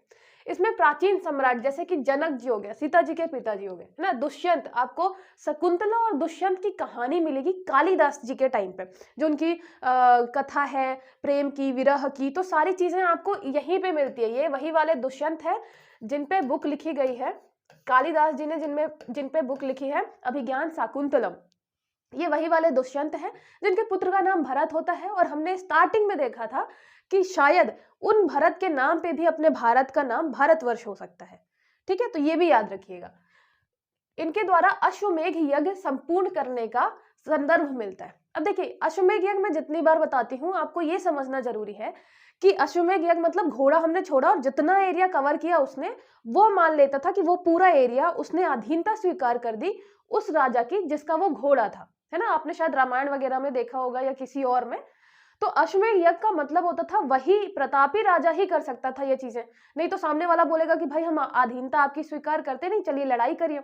अगर प्रतापी राजा है तो सब पहले सोचेंगे कि लड़ेंगे तो हार तो जाएंगे ही, तो अधीनता स्वीकार कर लेते हैं। ठीक है, तो इसलिए आप अगर अश्वमेध यज्ञ की बात करेंगे तो आप देखेंगे कि कितना ज्यादा बड़ा एरिया था जनक जी का, दुष्यंत जी का, है ना। हम साम्राज्य की बात करते थे आज से 10,000 साल पहले। ठीक है, फिर उर्वशी और पुरुरवा का वृत्तांत इसी ब्राह्मण में मिलता है। याद रखिएगा, जो हमारे 100 पथ हैं, जो हमारे 100 रास्ते हैं, उसमें हमें उर्वशी और पुरुरवा का संवाद मिलता है। उर्वशी जी आपकी क्या थी? ये थी आपकी अप्सरा, बोलते ना इंद्रलोक की अप्सरा। तो वैसे तो इनका जन्म नर और नारायण जी से हुआ था, मतलब बहुत लंबी कहानी है, बस आप इतना जान लीजिए कि ये अप्सरा थी, लेकिन इनका जन्म मानव लोक में ही हुआ था, पृथ्वी में ही हुआ था। ठीक है, फिर ये जाती है इंद्रलोक में, फिर कुछ कुछ होता है, शाप मिलता है तो उन्हें पृथ्वी में आके रहना पड़ता है। फिर ये मिलती है पुरुरवा जी से, फिर इनकी प्रेम जो प्रसंग है वो चालू होता है। फिर क्योंकि इनको इंद्रलोक वापस जाना रहता है तो फिर कुछ कुछ श्राप के चक्कर में मतलब उर्वशी और पुरुरवा जो है अलग हो जाते हैं। मैं बहुत डिटेल में नहीं जाऊंगी, बस ये ध्यान रखिएगा कि उर्वशी और पुरुरवा जो है उनकी प्रेम गाथा जो है वो मिलती है हमें शतपथ ब्राह्मण में। ठीक है, और उर्वशी जी हमारी क्या थी? अप्सरा थी। पुरुरवा हमारे ऋषि थे बहुत महान। ठीक है, इसके अलावा ये याद रखिएगा, ये क्वेश्चन, ये ऐसे आपके छोटे छोटे क्वेश्चन पूछे जा सकते हैं कि इसका वृत्तांत किसमें मिलता है। तो याद रखिएगा, उर्वशी जी अब क्योंकि अप्सरा थी, इंद्रलोक से आई थी, तो 100 पथ कवर करके आई थी, किसके लिए? अपने पुरूरवा के लिए, ठीक है। और लास्ट में ये भी याद रखिएगा कि लास्ट में ये मिल नहीं पाते हैं ना, इनको बिछड़ना ही पड़ता है। तो ऐसे ही आज के टाइम पे आप बहुत सारे गाने भी रिलेट कर सकते हैं, हमारी अधूरी कहानी टाइप। तो बस ऐसा ही था कि आपके उर्वशी और पुरूरवा भी लास्ट में मिल नहीं पाते और हमारी अधूरी कहानी बन जाती है, ठीक है। और 100 पथ ये रिलेट करने के लिए मैंने बताया कि उर्वशी जी 100 पथ कवर करके आई थी पुरूरवा जी के लिए, ठीक है, दुनिया छोड़ छाड़ के। फिर यहाँ पे याद रखिएगा कि यज्ञ की वेदियां और अन्य ज्यामितीय रचना बनाने की विधियां हैं। अब इससे क्या पता चलता है कि जब हम ज्यामितीय रचनाओं की बात करते हैं, वेदियों की बात करते हैं, तो यहाँ पे हमारी मैथ्स की बात आती है, मैथ्स का नॉलेज, गणित का नॉलेज था, है ना। ज्यामितीय रचनाएं, कितना किसका प्रपोर्शन होना चाहिए, कितनी हाइट, कितनी लेंथ, ये सारी चीजें इसमें लिखी हुई थी। मतलब हमारा मैथ्स कितना स्ट्रांग रहा होगा उस टाइम पे। उसके अलावा यज्ञ हवन विधि, ज्ञानवर्धक बातें, मतलब यहाँ पे वही मैं बार बार आपको बता रही हूँ, सिर्फ और सिर्फ धर्म की बातें नहीं थी इसमें। मतलब ऐसा था कि जो आपकी जनता थी उसको धर्म के माध्यम से ज्ञान दिया जा रहा था, ठीक है। तो इसमें मैथ्स की बातें मिलती हैं, इसमें पूजा विधि और ज्ञानवर्धक बातें मिलती हैं। इसके अलावा जीवन जीने के उपाय बताए गए हैं। ऐसा मान लीजिए कि हमारे वर्ल्ड में ऐसे बहुत सारे लोग हैं, मतलब मान लीजिए 99% ऐसे लोग हैं जो दिमाग नहीं लगाना चाहते किसी भी चीज पर। उनके लिए ऐसे आपके जो कल्चर बनाए गए हैं, आपका जो प्रथा है, परंपरा है, ये सारी चीजें बनाई गई हैं जिससे उनको बिना दिमाग लगाए वो चीज फॉलो कर ले, तो वो नैतिकता का पालन कर ले। जैसे कि बड़ों के पैर छूना चाहिए। अब लॉजिक नहीं कोई देखे इसमें, बस उससे ये भावना रहे कि बड़ों की रिस्पेक्ट करना चाहिए, तो आप क्या करो, सिंबलाइज करो उसको कि बड़ों के पैर छूना चाहिए। सेम ऐसे ही बहुत बहुत ही सारी चीजें, जीवन जीने के उपाय, कोई अगर प्रॉब्लम आ रही है तो आपको सॉल्यूशन कैसे ढूंढना है, आपका मतलब यहाँ पे है ना कि मनुष्य के जीवन में बहुत सारी समस्याओं का समाधान भी बताया गया है। तो बहुत सारी चीजें डिटेल में बता दी गई थी ब्राह्मण ग्रंथों में, है ना, आपके शतपथ ब्राह्मण में, जिससे जो जीवन जीने का तरीका है लोगों का वो आसान हो पाए, ठीक है। तो याद रखिएगा, इसमें सिर्फ धर्म से रिलेटेड चीजें नहीं थी, इसमें मैथ्स भी रिलेटेड थी, मैथ्स से रिलेटेड चीजें थी, ठीक है। हम यहाँ पे ज्यामितीय रचनाओं की बात कर रहे हैं, सोसाइटी से रिलेटेड चीजें थी, अगर प्रॉब्लम आ रही है तो आप कैसे करेंगे। आज के टाइम पे मेंटल प्रेशर क्यों बढ़ रहा है, क्योंकि हमें यही नहीं पता होता किसी भी प्रॉब्लम का सॉल्यूशन कैसे ढूंढना है। और ये सब चीजें पहले से हमारे ब्राह्मण ग्रंथों में लिखी थी कि भाई लोग दिमाग लगा नहीं पाएंगे, फालतू में प्रेशर ले लेंगे, तो आप सब लिख के जाओ, उनको बता के जाओ कि भाई ये आ रहा है, ये प्रॉब्लम है, तो आप ये सॉल्यूशन करो, ठीक है। तो कुछ ऐसा हमारे किसमें था, ग्रंथों में, ठीक है। फिर बात करते हैं तैत्तिरीय ब्राह्मण की। अब देखिए, शतपथ ब्राह्मण जो है, शुक्ला जी 100 पाठ यूज क्या करते हैं, कवर करते हैं। तो शुक्ल हो गया आपका, शुक्ल यजुर्वेद किससे रिलेटेड, शतपथ ब्राह्मण से रिलेटेड। यहाँ पे आता है फिर तैत्तिरीय। तैत्तिरीय जो है आपका वो किससे रिलेटेड है, वो कृष्ण यजुर्वेद से है, ठीक है। और ये मैंने आपको शुरू में भी बताया था, तो आप वो भी याद रखिएगा, ये कृष्ण यजुर्वेद से संबंधित है। तो ये आपका तैत्तिरीय जो ब्राह्मण है वो कृष्ण यजुर्वेद से संबंधित है। एक्चुअली मुझे सर्दी थोड़ा बढ़ती ही जा रही है, लेकिन मैं फिर भी प्रयास करूंगी अच्छे से समझाने की। तो प्लीज़ आप भी ज़्यादा से ज़्यादा लोगों को शेयर जरूर करिएगा, मतलब बाद में मुझे ये नहीं लगे कि मेरी ये मेहनत खराब गई है, ठीक है। तो शेयर जरूर करिएगा। इसमें जो क्षत्रिय वर्ग है उसके दो भेद मिलते हैं, ये बहुत इंपॉर्टेंट है। यहाँ पे ब्राह्मणों ने क्षत्रियों के दो भेद बताए हैं, एक है आपका राजपुत्र और एक है उग्र। राजपुत्र से आपको सीधे सीधे समझ में आ रहा है कि राजाओं के पुत्र, या जो अधिकारी बनते थे, प्रशासनिक चीजों पे जाते थे, है ना। तो यहाँ पे हम राजाओं के पुत्र या जो अधिकारी होते थे उनकी बात करते थे। तो क्षत्रिय एक टाइप के हो गए जो आपके राजा बनेंगे या अधिकारी बनेंगे। दूसरे होते थे आपके उग्र। उग्र जो थे वो सामान्य क्षत्रिय थे। मतलब यहाँ पे ये भी बताया गया कि जरूरी नहीं है कि आपके मतलब क्षत्रिय जो है सारे के सारे एक ही डायरेक्शन में जा रहे हैं, सबके सब राजा ही बन रहा है। कुछ तो ऐसे भी रहेंगे ना जो नॉर्मल भी रहेंगे। तो फिर उनको दो भागों में डिवाइड कर दिया। एक में ब्राह्मण ग्रंथों में ही लिखा है ये सारी चीजें, है ना। तो एक आपके थे राजपुत्र। राजपुत्र मतलब राजाओं वाले जो आपका काम है, जो अधिकारी वर्ग है उससे रिलेटेड। दूसरा हो गया उग्र, जो कि साधारण क्षत्रिय थे, ठीक है। इसमें वराह अवतार का स्पष्ट वर्णन है, ठीक है।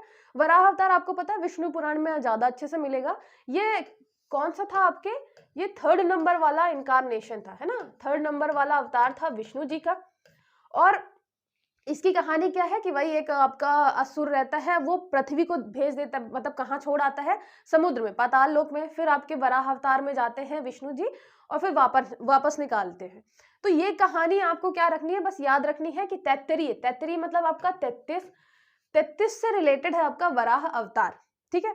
और आप ये भी समझ सकते हैं यहाँ से कि जो हमारा मध्य प्रदेश का गौरव है, आप सोचिए वराह अवतार कहाँ मिलता है आपको, आपको मिलता है उदयगिरी की गुफाओं में, उदयगिरी की गुफा में, गुफा नंबर जो आपकी 5 है, उदयगिरी की गुफाएं, वहां आपको वराह अवतार मिलता है। मतलब मध्य प्रदेश जो है, आपको प्राउड फील होना चाहिए कि मध्य प्रदेश में आपको वराह अवतार, जो इतना पुराना विष्णु जी का अवतार है, उसके बारे में बहुत ही अच्छा क्या मिलता है, मूर्ति मिलती है वराह अवतार की, है ना, उदयगिरी की गुफाओं में, विदिशा में।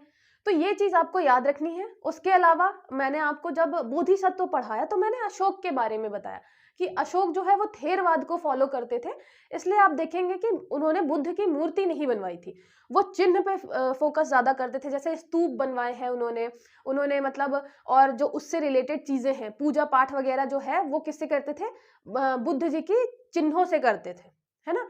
तो आप ये देखेंगे कि जो आपका क्रूर और सत्ता का लोभी अशोक था, उसको भी महान अशोक किसने बनाया है, हमारी मध्य प्रदेश की भूमि ने, ठीक है। तो आप मध्य प्रदेश को प्राइड जरूर, मतलब मध्य प्रदेश के जो सारे लोग हैं प्राइड जरूर फील करा करिए कि हम मतलब जब हम वेदों की बात करते हैं वो जितना पुराना है, साथ ही साथ हमारा जो मध्य प्रदेश है उसकी संस्कृति, उसकी सभ्यता भी उतनी ही पुरानी है, ठीक है। तो किसी से भी आप अगर बात करिएगा, कोई अगर बहुत ज्यादा बड़ाई कर रहा होगा अपने राजस्थान की या बिहार की, तो आप जरूर बताइएगा कि भाई हमारा मध्य प्रदेश है ना, उसने आपका पहला जो मानव है, नर्मदा मानव, जो कि मानते हैं कि भाई आपके नर्मदा वाले इलाके में था, हथनौरा में, वो मध्य प्रदेश से मिला है और कहीं से नहीं मिला, सबसे पुराना साक्ष्य आपका, ठीक है।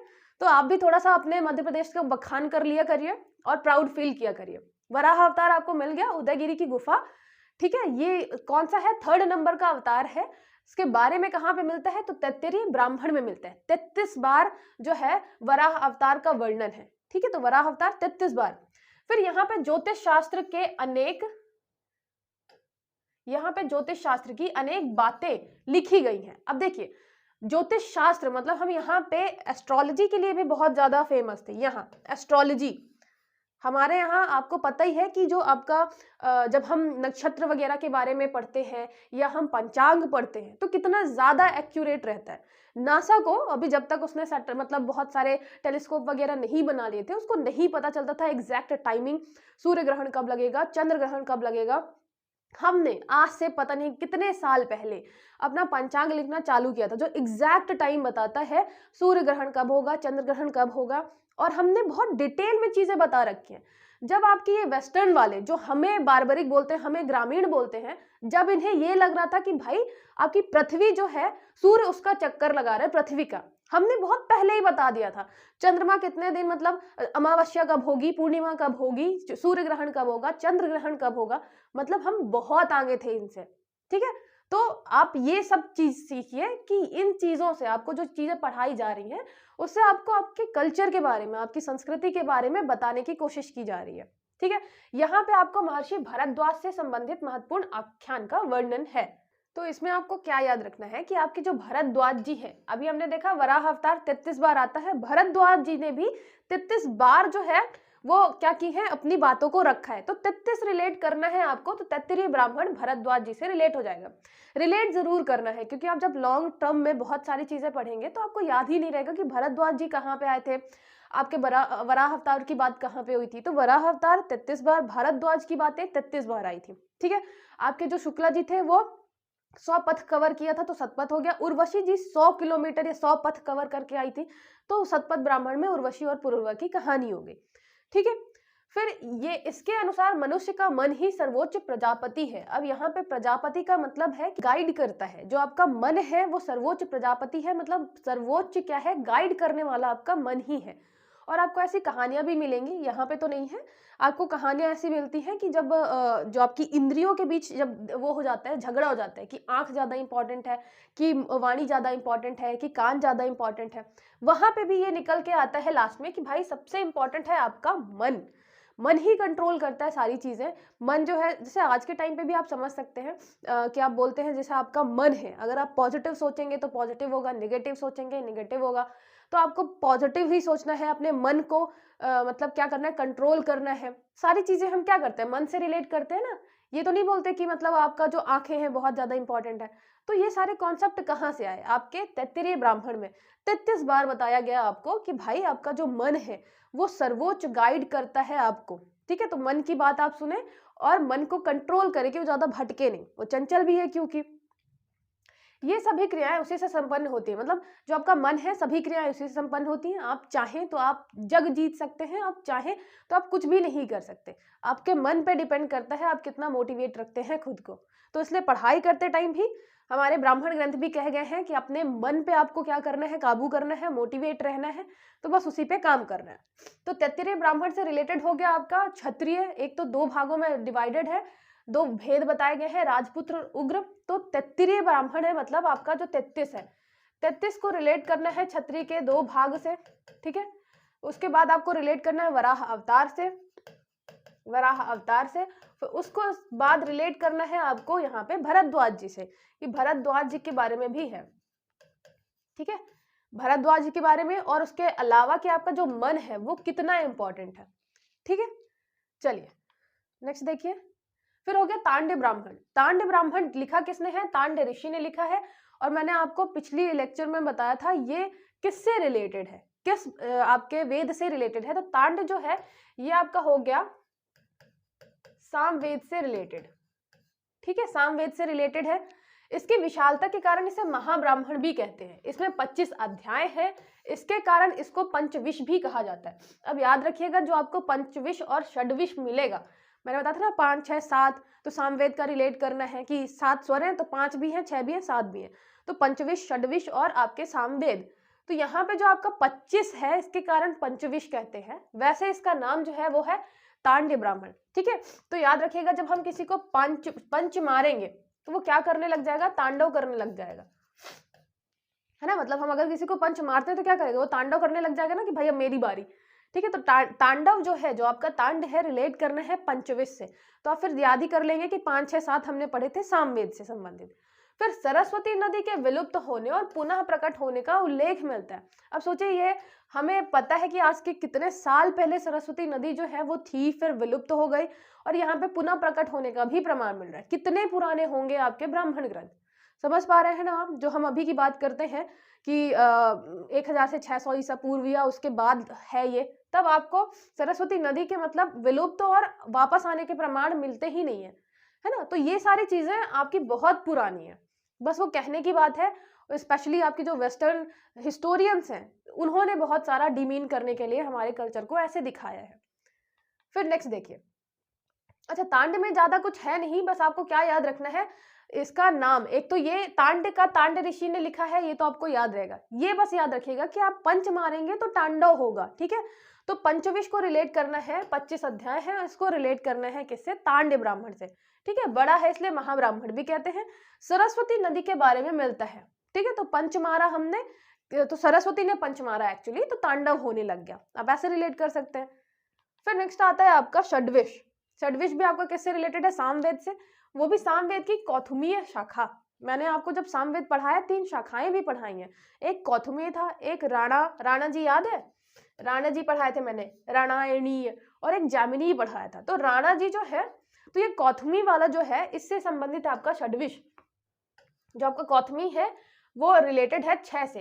ठीक है, षड्विश से। इसमें 6 अध्याय हैं इसलिए इसको षड्विश कहते हैं। उसमें 25 अध्याय हैं तो पंचविश, इसमें 6 अध्याय हैं तो षड्विश। इसमें भूकंप, अकाल आदि का वर्णन किया गया है। अब आप सोचिए हम कब की बात कर रहे हैं, आपके जो यूपीएससी है उसमें डिजास्टर मैनेजमेंट कुछ टाइम पहले आया, एमपीपीएससी में तो अभी 3-4 साल पहले ही आया। तो यहाँ पे हम भूकंप और अकाल की बात करते हैं, हम यहाँ पे डिजास्टर मैनेजमेंट की बात करते हैं। ठीक है, डिजास्टर मैनेजमेंट एक ये टाइम रहा होगा। अब आप सोचिए कि जब आदि मानव टाइप के लोग रहे होंगे, वो जब भी पृथ्वी हिलती रही होगी तो वो सोचते रहे होंगे कि यार भगवान का कोई कहर है, या ऐसी चीजें रिलेट करते रहे होंगे। लेकिन हमारे ग्रंथों में भूकंप और अकाल की बात की गई है, उनका कारण बताया गया है, निपटने की चीजें, मतलब हमें पता था कि पृथ्वी जो है ये भूकंप भी आ सकता है और सारी चीजें हो सकती हैं।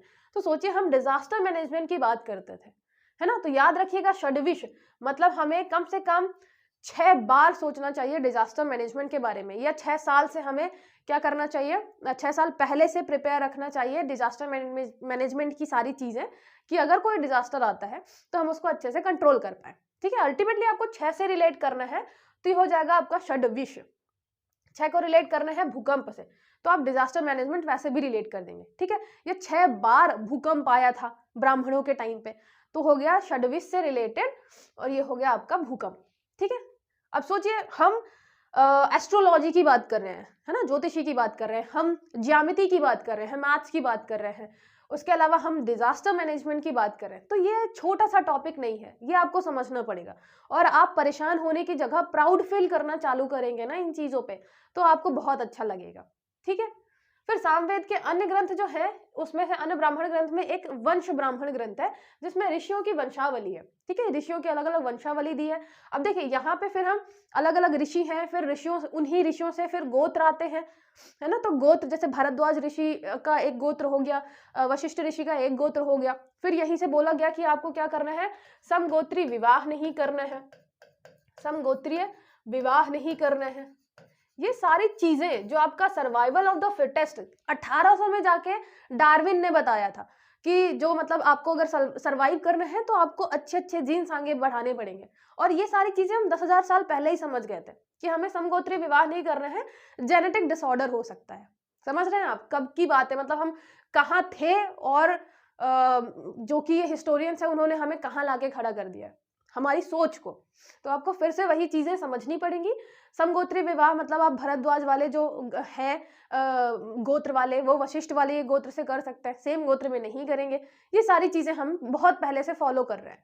फिर साम विधान एक ब्राह्मण है जिसमें विविध अनुष्ठानों का वर्णन है, साथ ही जादू टोने से संबंधित बातें भी हैं। अच्छा, जो यहाँ पे साम विधान जो है, संविधान भी कर सकते हैं इसका, ठीक है, संविधान में जादू टोने की बात है। यहाँ पे जादू टोना शब्द जो है वो हम गलत वे में लेते हैं। देखिए हमें मतलब ब्राह्मण ग्रंथ जब इतना आगे थे, ब्राह्मण ग्रंथ नहीं मतलब आपके जो उस टाइम के लोग थे, उस टाइम के जो ब्राह्मण थे, जो हमारी शिक्षा थी वो इतना आगे थी, भूकंप वगैरह के बारे में हम जानते थे, तो हमें पता था कि सुपर नेचुरल जो पावर होती है, जो आपकी सुपर नेचुरल पावर है, जिसे आज के टाइम पे भी हम एक्सप्लेन नहीं कर पाए हैं, बस समझने की कोशिश कर रहे हैं, तो सुपर नेचुरल पावर होती है, तो इनके लिए बहुत सारा काम किया जा रहा था। तो जादू टोना ना बोल के आप तंत्र मंत्र से रिलेट कर सकते हैं कि कैसे इनका प्रभाव कम किया जाए, बढ़ाया जाए, कैसे यूज किया जाए अच्छे वे में। जरूरी नहीं हम नेगेटिव वे में ही बात करें, तंत्र का यूज करके हम उसको पॉजिटिव वे में यूज कर सकते थे। जैसे मान लीजिए कि आप बोलते हैं कि ये जो आपको अंगूठी है वो मतलब कोई भी है कि ये पन्ना वाली आप पहनिए, आपके लिए बहुत अच्छा है, आप जल चढ़ाइए सुबह सुबह, वो आपके लिए बहुत अच्छा है।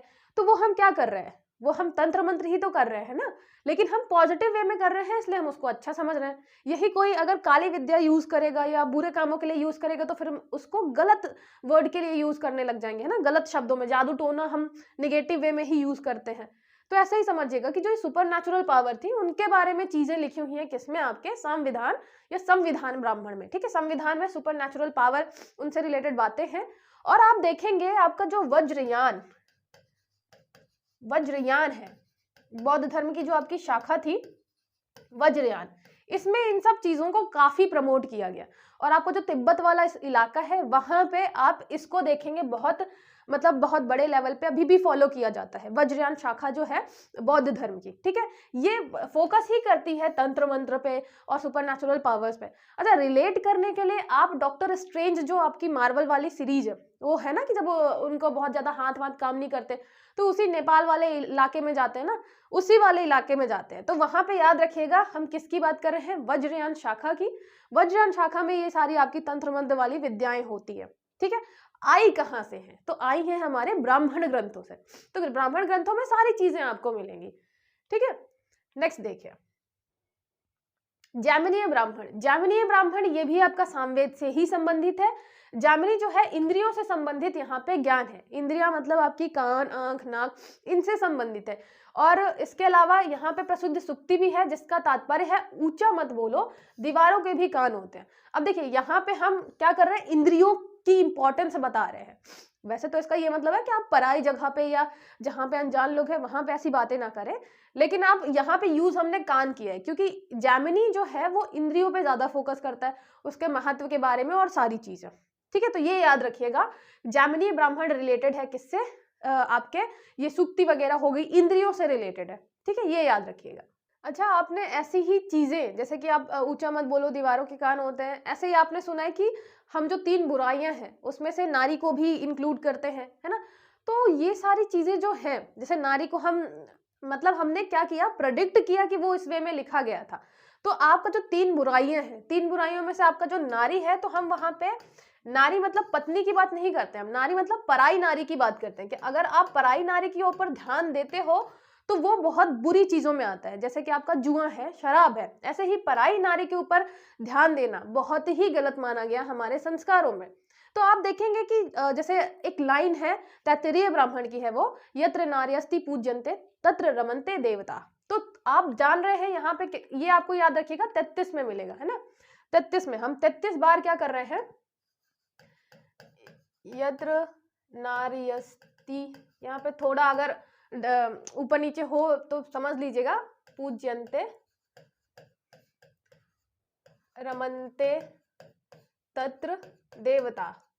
अब यहाँ पे हम सीधे सीधे बोल रहे हैं कि जहां पे नारियों की पूजा होती है, नारियों की पूजा करने की बात कर रहे हैं, वहीं पे देवता आएंगे। मतलब आप और किसी धर्म में भी नारियों को पूजा के समान नहीं मानेंगे कि उनकी पूजा होनी चाहिए, है ना। ऐसे ही आपके नारी को क्या माना है, अर्धांगिनी माना है। अगर यज्ञ वगैरह में नारी साथ में नहीं होती है तो कंप्लीट नहीं माना जाता है पूजा को, समझ रहे हैं। मतलब हमने नारी को इतना ज्यादा, ब्राह्मण ही तो थे ना, पेट्रियार्कल सोसाइटी ही तो थी, फिर भी हमने नारी के लिए इतनी सारी चीजें लिखी।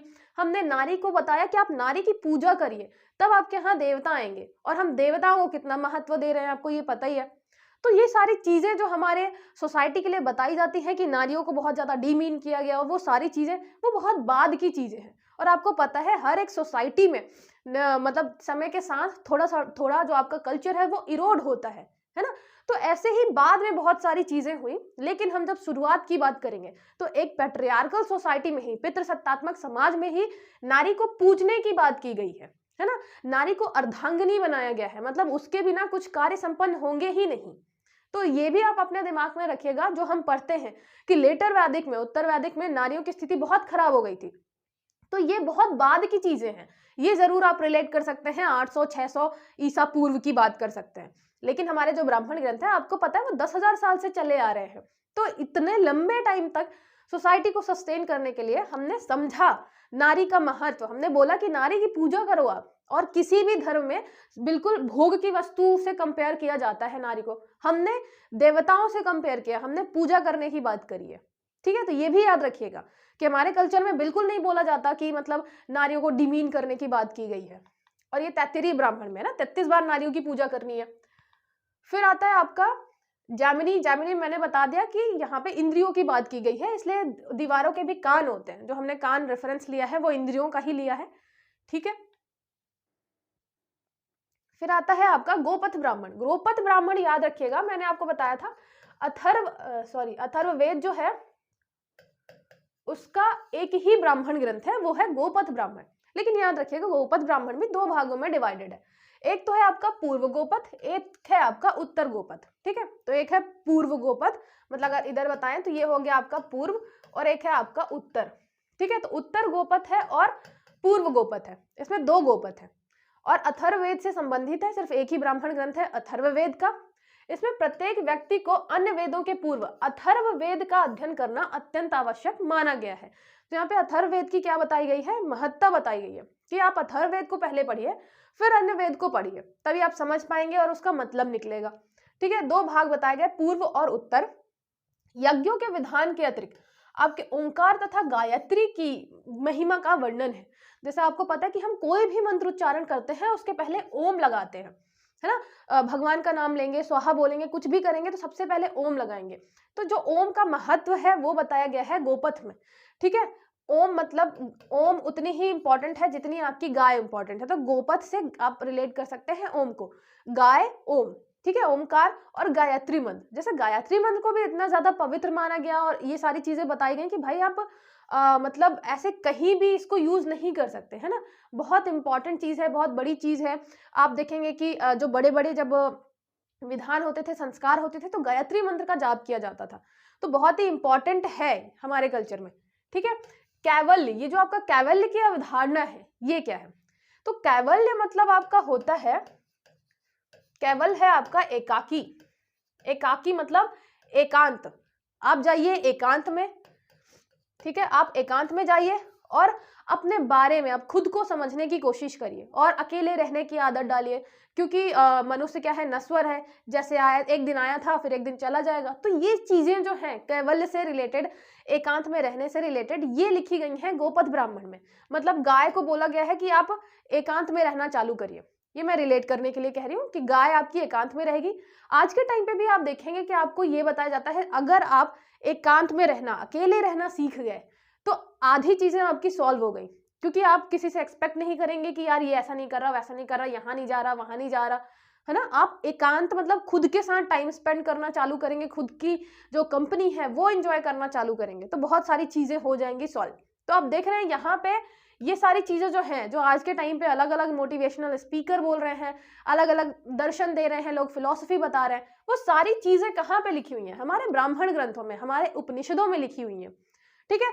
तो ये याद रखिएगा, गोपथ मतलब आपका गाय। गाय रिलेटेड हो गया ओंकार से, एक पूर्व गोपथ है, एक उत्तर गोपथ है। उसके अलावा गाय रिलेटेड है कैवल्य से। गाय को बोला गया है आप एकांत रहना चालू करिए। तो आप ऐसी चीजें रिलेट कर सकते हैं एक साथ, ठीक है। ये आपकी सारी चीजें कंप्लीट हो गई। जो भी आपको है, एक बार आप अच्छे से देखेंगे तो आपको समझ में आ जाएगा। और मैंने काफी मेहनत से, तबीयत खराब होने के बाद भी पूरा वीडियो अच्छे से समझाने की कोशिश की है। तो ज्यादा से ज्यादा लोगों को शेयर जरूर करिएगा, ठीक है। चलिए मिलते हैं फिर नेक्स्ट लेक्चर में।